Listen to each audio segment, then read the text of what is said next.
Assente Mazzalai in sesta corsia in questa quarta batteria, Cristian Sperandio in corsia numero 4, 56,42 nuotato per lui ai campionati italiani giovanili di Riccione per approdare all'argento in questa specialità. Intanto però Niccolò Turco ne approfitta ai 50 per prendersi il passaggio in 27,95. Sperandio lo controlla e prova a cambiare marcia per incassare la vittoria di batteria.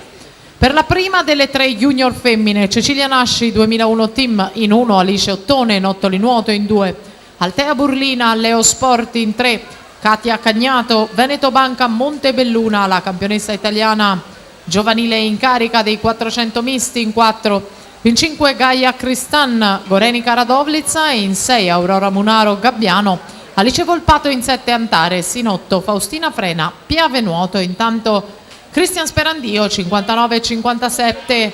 Quanto basta alla vittoria di batteria, rimane ad Assilli il miglior tempo dei turni di qualificazione.